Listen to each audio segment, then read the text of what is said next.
A spectre is haunting Eastern Europe, the spectre of what in the West is called dissent.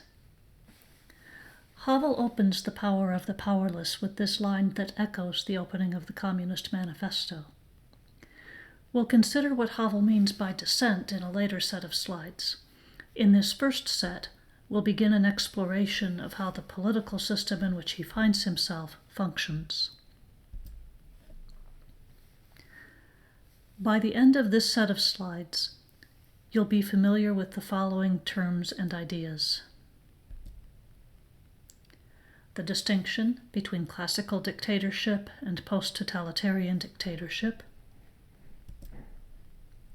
the greengrocer, the function of ideology, and living in a lie.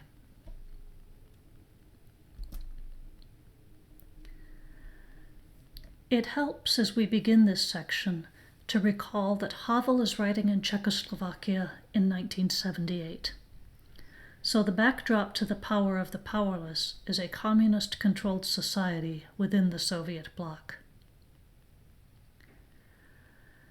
The Czech government, like other communist governments, is rightly called a dictatorship.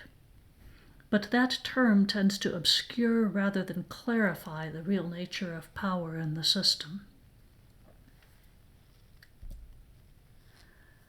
That's because the first thing we think of when we hear the word dictatorship is what Havel calls the traditional or classical notion of dictatorship and totalitarianism.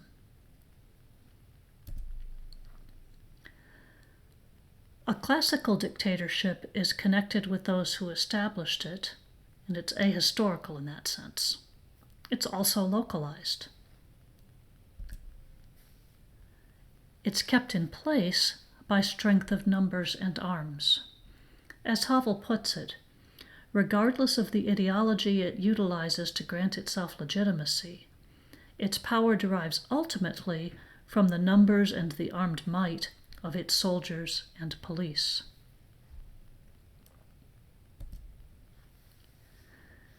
A post-totalitarian dictatorship, such as the system in Czechoslovakia, is different.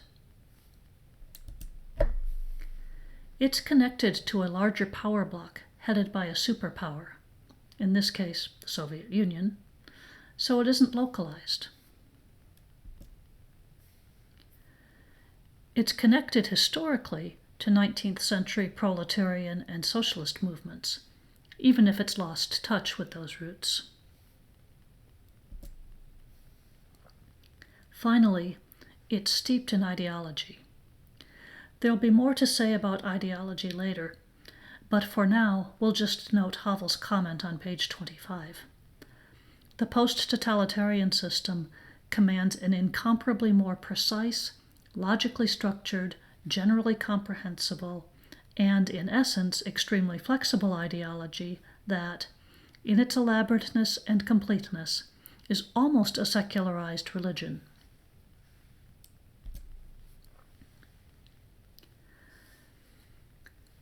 Let's see what the post-totalitarian system Havel describes looks like in practice.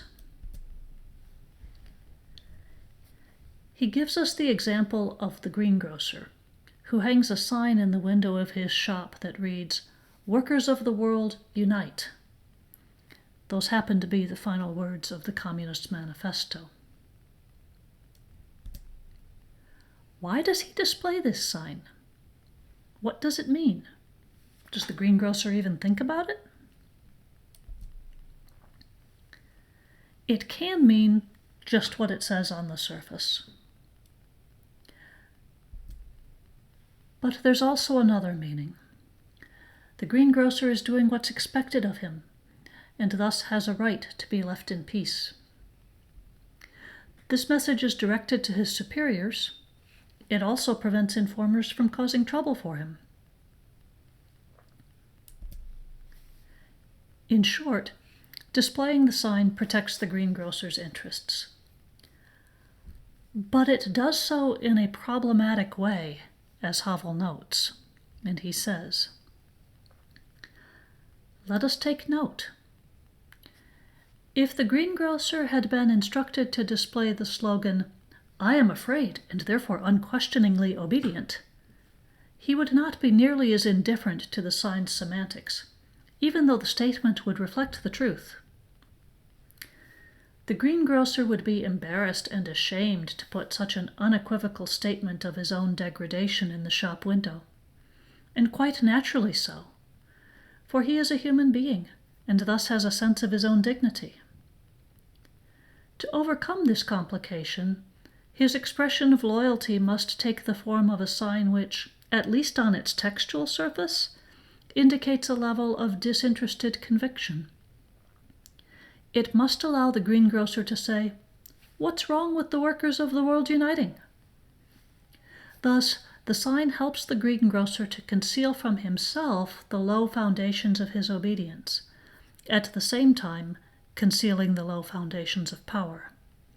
It hides them behind the facade of something high, and that something is ideology.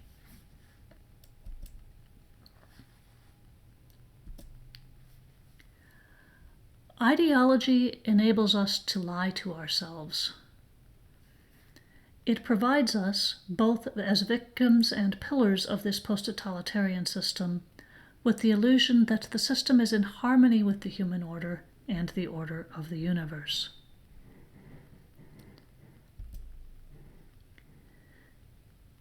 It creates a system of excuses and of false appearances that ensnares individuals and the regime alike, and that touches every aspect of life. The result is that the post-totalitarian system is filled with hypocrisy, and words end up obscuring meaning. If you want to see some examples of how that works, Havel has quite a long list in the last paragraph of page 30. The regime is entrapped in its own lies. That results in further lies. Individuals are trapped by the lies also. And Havel says, individuals need not believe all these mystifications, but they must behave as though they did, or they must at least tolerate them in silence, or get along well with those who work with them. For this reason, however, they must live within a lie.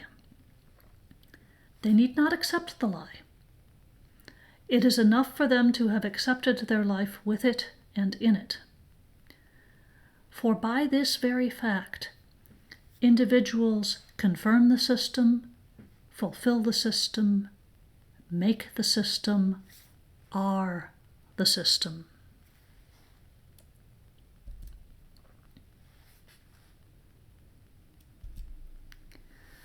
Let's return to the greengrocer. How does he live within a lie? Placing the sign in his window is one way he does this. His placing the sign is a participation in a ritual that declares he's a loyal citizen with the right to be left alone. He does what's expected of him, as we've already seen. In doing so, however, he has himself become a player in the game, thus making it possible for the game to go on, for it to exist in the first place. In short, he plays the game, and in doing that, he legitimates the game. He becomes an instrument in his own oppression. He is both perpetrator and victim. In fact, everyone in the post-totalitarian system is both perpetrator and victim. This is as true of the Prime Minister as it is of the greengrocer. As Havel puts it, the Prime Minister, naturally, has greater power, but in return he is far more deeply involved. Both, however, are unfree, each merely in a somewhat different way. The real accomplice in this involvement, therefore, is not another person, but the system itself. This is another key difference between classical dictatorship and the post-totalitarian system. In a classical dictatorship, it's easy enough to identify the oppressors. They're usually the people in power. But in the post-totalitarian system, the line between oppressor and oppressed runs through everyone.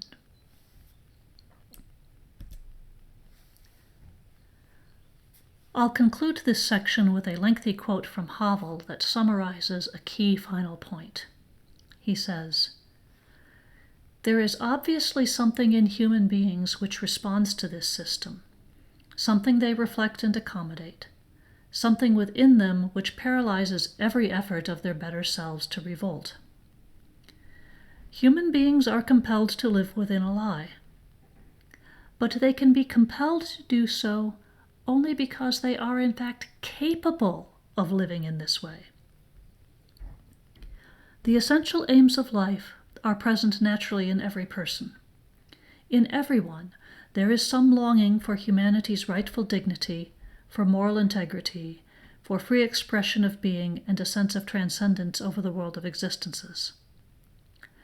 Yet, at the same time, each person is capable, to a greater or lesser degree, of coming to terms with living within the lie."